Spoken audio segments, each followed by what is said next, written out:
اهلا وسهلا بيكم معايا في قناتكم طارق ميرو. ازيكم عاملين ايه؟ يا رب تكونوا بخير دايما. قبل طبعا ما ابدا معاكم الفيديو حابه اعتذر عن الفيديو اللي فات، ناس كتير اشتكت من الصوت، فانا بحاول اهو اظبط الدنيا. فقولوا لي برده في الكومنتات الصوت مظبوط ولا لا. تمام. النهارده ان شاء الله بقى عايزاك كده تحط شخص في بالك، الحبيب الصامت المبتعد اللي ما بيتكلمش خالص. حتى لو كنتم منفصلين تنفع برضو، حتى لو كنتوا كراش بتكراش على حد تنفع معاكم القراءة. فمعايا اختيارين النهارده، معايا ده الاختيار الاول وده الاختيار التاني، وكمان هعملها على حسب حروف اسم الشخص اللي انت هتحطه في نيتك. واللي اول مره بقى يزور القناه يا ريت ما ينساش الاشتراك فيها، يدعمني بزر اللايك ويفعل زر الجرس علشان يوصله كل جديد بقدمه عندي في القناة. واللي حابب يحجز قراءة خاصة هتلاقوا رقم التواصل في صندوق الوصف تحت، والأحرف هسيبها لكم في صندوق الوصف تحت. ويلا بينا على طول نبتدي بالقراءة الأولى ونشوف الطاقة بتاعة القراءة الأولى. أهلا وسهلا بيكم معايا أصحاب الاختيار رقم 1. الطاقة بتاعتك، طاقة الحبيب.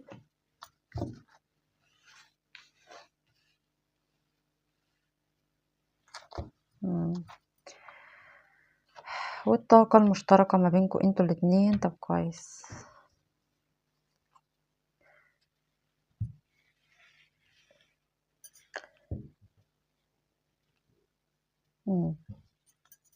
واضح ان انت هتتجنن على الشخص ده يعني انت بص اقول لك كده، وش انت قاعد بص بتفكر فيه 24 ساعة في ال 24 ساعة. الشخص ده شاغل بالك جدا، عمال تفكر فيه، عمال تفتكر ذكريات مع الشخص ده. واضح كمان ان انت الشخص دوت ممكن يكون عمل لك حالة من السعادة، حالة من الحب عمرك ما كنت جربتها قبل كده. حاسس ان هو اللي فتح قلبك على الحب الشخص ده. كمان شايفاك ان انت دلوقتي ممكن تكون محتار ما بين اشخاص، يعني الشخص دوت وممكن يكون حد معاه. ده يبقى للبعض مش للكل طبعا. لكن قلبك شايفة برضو ان انت ممكن تكون كنت في علاقة سامة، او انت بالفعل في علاقة سامة غير الشخص دوت. وانت زي كأنك بتفكر ان انت محتاج تخرج محتاج تخرج نفسك من الطاقة اللي انت فيها دي، او من العلاقة اللي هي بالنسبة لك مش مرضية. شايفاك ان انت كمان ممكن تكون بتفكر تشتغل على نفسك الفترة الجاية، يعني عاوز مثلا تشتغل، عايز يبقى لك هدف في الحياة، عايز تعمل حاجة جديدة. ممكن تكون برضو انت بتفكر في كده. ممكن برضو تكون بتفكر ان انت تغير من نفسك شوية. ممكن تكون بتفكر ان انت تعمل اي حاجة بحيث ان انت تجذب الشخص ده ليك برضو. طيب هو بقى الطاقة بتاعته ايه؟ صراحة بقى انا شايفاه ان هو منشغل في عمله جدا جدا جدا. الشخص دوت عملي قوي. الشخص ده ممكن يكون متعلق بوالدته قوي، يعني عنده والدته نمبر 1 في الحياة. ممكن يكون كل اسراره معاها مثلا، او لو هي متوفية فهي ممكن تكون عاملة له ازمة نفسية ومتذكر معاها حاجات كتير جدا. الشخص دوت شايفاه في الطاقة بتاعته ان هو معجب بيك وبيحبك، لكنه هو زي كأنه بيبص عليك من بعيد لبعيد، يعني زي كأنه بيفكر فيك، بيدرسك، بيشوفك انت بتعمل ايه، بيتطلع على الحاجات اللي انت بتحطها. لكن في الحقيقة الشخص دوت قلبه مفتوح ليك، يعني مش اللي هو مثلا عشان مبتعد فهو ما بيفكرش، لا هو شايفك بصورة حلوة، شايفك ان انت حد مميز عن اشخاص كتير هو ممكن يكون اتعرف عليهم قبل كده. الشخص دوت ممكن يكون حاسس دلوقتي ان في زي كأن طاقة روحانية عالية جدا ما بينك وما بينه. الشخص ده بيتذكرك في اوقات ممكن يكون هو مشغول فيها جدا، فدي حاجة مخليه عمال يتساءل بينه وبين نفسه، يعني ايه اللي بيجيبه في دماغي كتير، ليه بفكر فيه كتير. وطبعا ده كله بسبب ان انتوا الاتنين متواصلين ببعض جدا. طيب الطاقة المشتركة ما بينك انت وهو طاقة التفكير. انتوا الاتنين بتفكروا، يا اما بتفكروا في بعض كتير جدا، يا اما بتفكروا في حاجات عندكم لازم تتخلصوا منها علشان تكونوا مع بعض في افضل حال وفي افضل علاقة. شايفة ان كل واحد فيكم بيفكر في التاني، كل واحد متواصل مع التاني، وكل واحد متواصل مع التاني بالحب، يعني اللي هو انت بتفكر فيه بمشاعر وهو كمان برضو بيفكر فيك في مشاعر، يعني زي كأن انتوا الاتنين عندكم أمنية عاوزين تحققوها مع بعض، عاوزين تبقوا قريبين مع بعض، آه عايزين تتواصلوا مع بعض تاني. تمام. فدي الطاقة المشتركة ما بينك وما بينه، طبعا علشان تشوف القراءة منطبقة معاك ولا لا. طيب الشخص ده بقى هل هيعترف بالحب ليك ولا لا؟ الأول قبل ما نشوف هيعترف بالحب ولا لا، نشوف مشاعره ليك، يعني ناخد كارت أوضح للمشاعر ليك. احنا شفنا الطاقة العامة بتاعته، طب نشوف ايه بقى المشاعر ليك. الشخص دوت بيفكر فيك كتير جدا، بيفكر فيك بطاقة إيجابية، يعني شايف ان انت حد مناسب ليه، لكن مش ده الوقت المناسب إن هو ياخد معاك قرارات، تمام، لكن مشاعره ليك مشاعره متوجهة ليك، الشخص دوّة آمم زي كأنه متوقع حاجة أو هو شايف إن في حاجة مش تمام في العلاقة دي، لازم إن أنتم الاتنين تنتهوا منها علشان تبتدوا مع بعض تاني. الشخص دوّة زي كأنه بيفكّر في حل للعلاقة دي، كمان شايفاه إن هو ممكن يكون بالليل بيفكّر فيك كتير جدًا، بالليل بالأخص، يعني أنت ممكن تحس أصلًا بطاقة حُب شديدة جدًا منّه بالليل. الشخص دوّة شايفة فيه المشاعر إن هو مشتاق لك، إن هو بيبُص عليك لكنه هو مش صريح معاك في المشاعر، يعني مخبّي مشاعره جوّه قلبه. طَب هل هيعترف ليك بالحُب والّا هيفضل واقف كده بقى في مكانه عمّال يحب وخلاص؟ ناخد الكارت ده. إمم.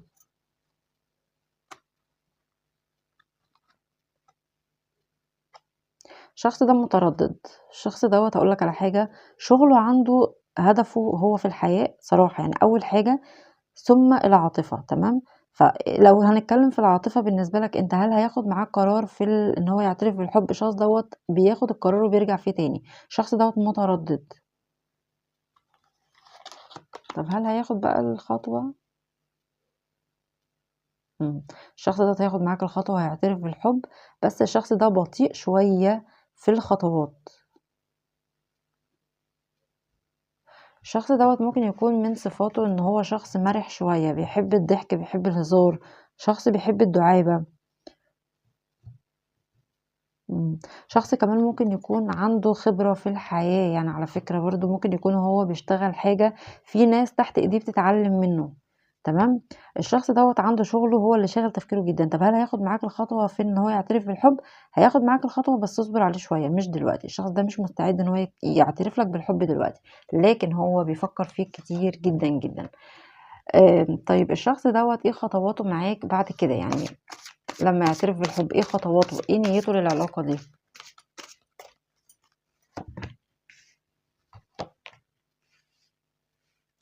الشخص دوّة عاوز ييجي يتبسط معاك، يعني اللي هو عايز مثلًا يطلب منك تعالَ نخرج لمّا كناش شُفنا بعض نشوف بعض، تعالَ نتقابل، تعالَ نقعد نحكي مع بعض، يعني هيبقى ده كلامه أو دي أسلوبه معاك في التعامل، عاوز يعرف عنك أكتر، عاوز يفهم عنك حاجات كتير، ده في حالة مثلًا لو ده crush أو ده حد أنت بتحبه من بعيد لبعيد، طب لو ده في انفصال فالشخص دوّة عاوز ييجي يرسّم معاك العلاقة، الشخص دوّة عاوز يفكّر معاك في حلول، الشخص دوّة دي خطواته ليك، إن هو عايز ييجي يبقى مستقل معاك في علاقة ما يبقاش فيها انفصال تاني، عايز دايمًا يبقى حريص عليك إن أنت ما تروحش منّه، دايمًا هيبقى تحس كده إن هو آآ عايزك تعتمد عليه، عايزك إن أنت دايمًا تشوفه هو السند بتاعك، إن أنت مثلًا لمّا تُقع في أي مشكلة أول واحد تلجأ له هو، دي كلّها خطواته ناحيتك، إن هو يقرّبك ليه وإن هو يعمل ما بينكم تواصل في كل حاجة في حياتكم، سواء في العاطفة أو سواء في التفكير أو سواء حتى في اللقاء، يبقى في تواصل ما بينكم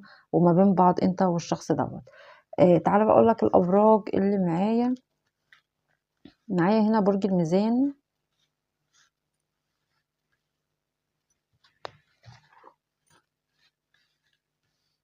في برج الحوت،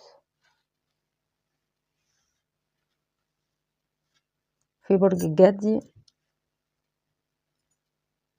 برج الثور، برج الحمل، في عذراء وفي قوس في القراءة دي، فأنا باشكركم جدًا، جدًا أصحاب الاختيار رقم 1. أصحاب الاختيار رقم 2 أهلًا وسهلًا بيكم معايا، على حسب بقى لو اخترتوا بالأحرف أو بالكروت. تعالَ نشوف الطاقة بتاعتك دلوقتي، طاقة الحبيب، طب الطاقة المشتركة ما بينكم.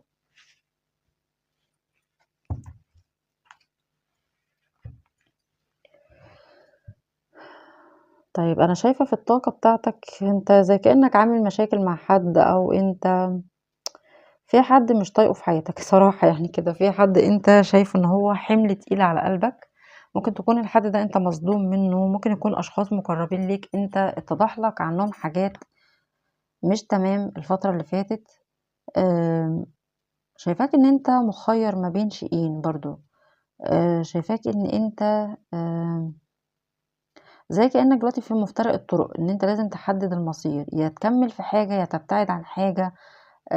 شكلك كده كمان شايف ان في حاجات كتير في حياتك طلعت مزيفة مش حقيقية. آآ شايفاك إن أنت ممكن تكون حاطط نيّتك على صديق، الشخص دوّة أنت مرتبط بيه عاطفيًا، هو ده الشخص اللي أنت حاطط نيّتك عليه دلوقتي، الشخص ده بتفكّر فيه كتير جدًا، زي كإنّك بتتأمّل فيه كده، اللي هو ممكن تكون بتبُص على صوره وتقعد معجب أوي بصوره، حاسس إن في طاقة متواصلة ما بينك وما بينه، طاقة مشتركة، زي كإنّك عاوز تتكلّم معاه لكنّك متردد.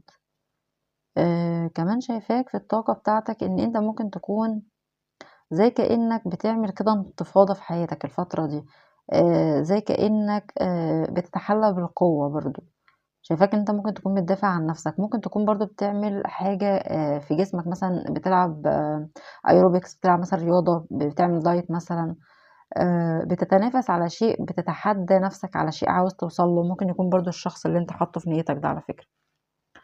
طيب الشخص ده بقى أو الحبيب دوّة اللي أنت حاطط نيتك عليه، إيه هي الطاقة العامة بتاعته دلوقتي؟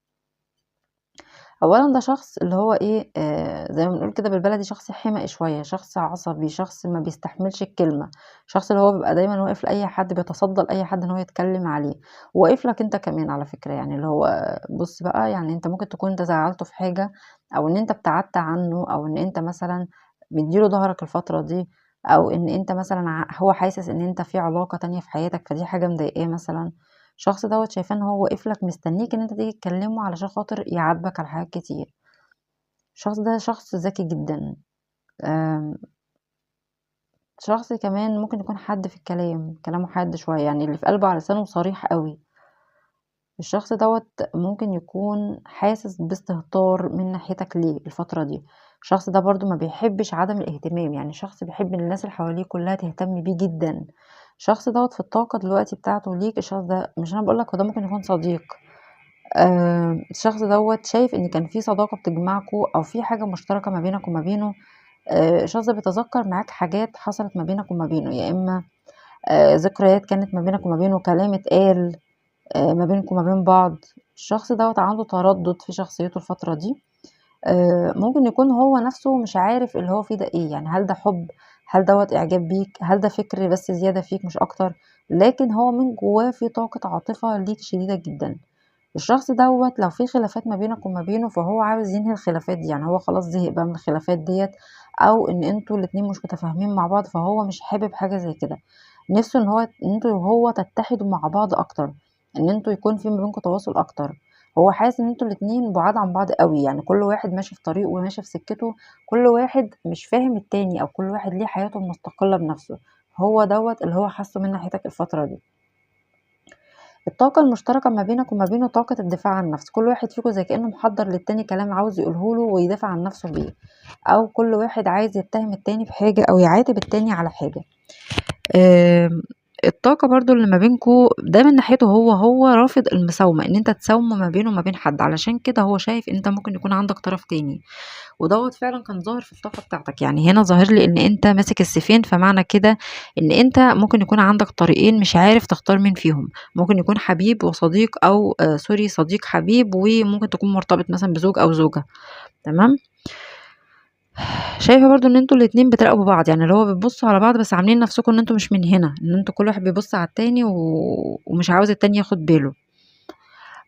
في طاقة خوف مشتركة ما بينكم، ممكن تكونوا أنتم خايفين مثلًا إن العلاقة دي يا هتسبب لكم أزمة، وخايفين من ناس حواليكم مثلًا هيعترضوا على العلاقة دي، أو أنتم خايفين إن أنتم تتركوا بعض للنهاية، تمام؟ فدي الطاقة العامة بتاعتكم الفترة دي أنت والشريك أو الحبيب اللي أنت حاطط نيتك عليه. طيب الشخص ده بقى مشاعره ليك إيه في الفترة الحالية؟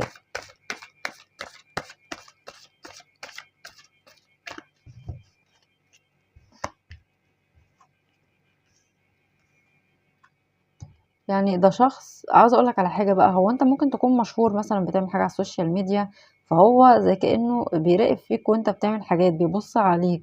الشخص دوّة مشاعره ليك حاسس إن أنت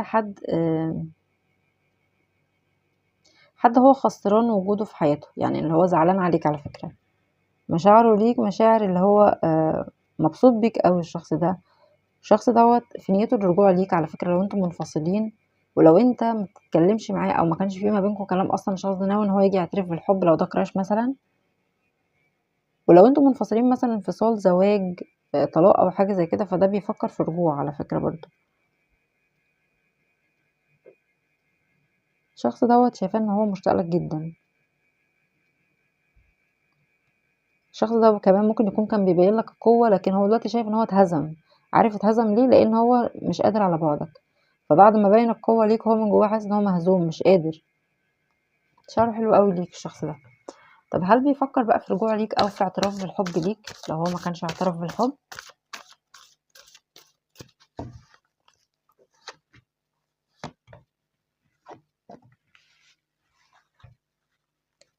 بص، هو من جواه نعم، يعني عاوز يجي يعترف بالحب، وده فعلا اللي هو بيحركه دلوقتي ناحيتك. بيحركه ان هو فيه حاسس ان فيه طاقة مشتركة ما بينكم. ممكن يكون فيكوا توأم شعلة برضو على فكرة، انت وهو. آه عايز يجي يقولك ان هو بيحبك، عايز يجي يقولك انا مش بقدر ابطل تفكير فيك، لكنه متردد. يعني التردد غالب على الشخصية بتاعته دلوقتي. ممكن يكون ده شخص كمان غامض بطبيعته، عنده اسرار انت ما تعرفهاش. السر اللي مخبيه عليك اكتر سر هو مخبيه ان هو بيحبك. خلي بالك، يعني ممكن لو هو بيتظاهر بالقوة معاك فهو ده سر من الأسرار، إن هو مخبي عليك حبه ليك. الشخص ده إن شاء الله هيجي وهيعترف لك بالحب. لو دوت حد من خلال الإنترنت فدوت هيجي بإذن الله، وهيجي يتعرف عليك وعايز يشوفك، وهتحس إن هو زي كأنه بيطلب منك إن انتوا تتقابلوا، لأنه فعلا انت وحشه نفسه يشوفك. ولو دوت شخص عادي انت تعرفه على أرض الواقع، فدوت هيجي يعترف لك بالحب، هيلف يلف وهيرجع لك. تمام. هو عايز ياخد الفرصة معاك تاني. الشخص ده عاوز ياخد الفرصة معاك تاني ويرجع لك، او يجي يعترف لك بالحب، يجرب معاك الحب. حاسس ان انت الحظ، يعني هو شايف ان انت آم، شايف ان انت يعني حد كده ربنا حطه في طريقه. هو مش شايف غير كده، شايف ان انت مكافأة ليه من عند ربنا برضو. ممكن يكون الشخص ده مودي بطبيعته، متقلب المزاج، خلي بالك، بس دي طبيعته، هو طبيعته كده. فما تقلقش، الشخص ده ناوي ان هو يعترف لك بالحب. طيب خطواته ايه القادمة ليك في الفترة القادمة؟ يعني هو بيفكر يتعامل معاك ازاي في الفترة الجاية؟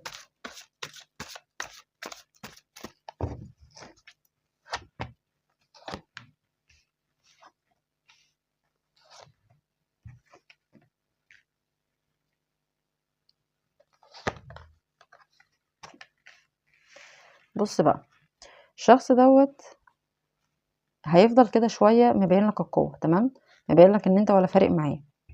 وممكن يحط كمان حاجات على السوشيال ميديا ان هو زعلان منك، ان هو مثلا غضبان منك، ان هو ان انت مضايقه مثلا، حاجة زي كده.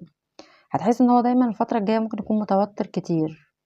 هيفضل برضو مسيطر على نفسه شوية، وهيفضل في حالة التردد دي شوية، ان هو عاوز يجي يكلمك ويرجع تاني، يكلمك ويرجع تاني، او يعترف لك بالحب ويرجع تاني.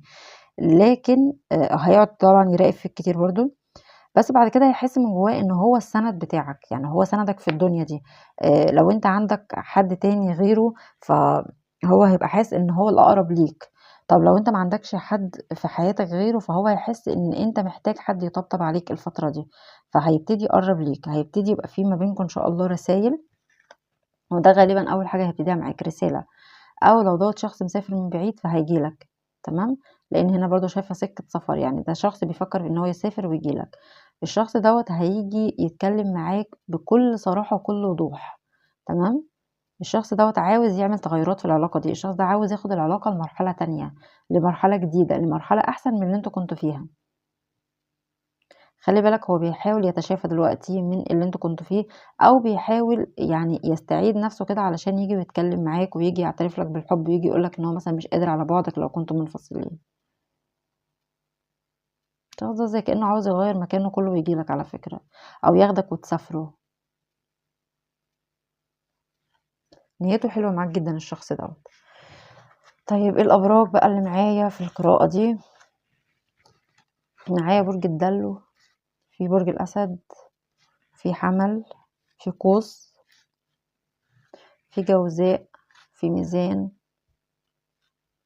في برج الحوت برضو في القراءة دي. فأنا بشكركم جدا جدا، يا رب الفيديو كان عجبكم. لو عجبكم يا ريت ما تنسوش الاشتراك في القناة، دعموني بزر اللايك وعلى زر الجرس، وإلى اللقاء في فيديو آخر إن شاء الله.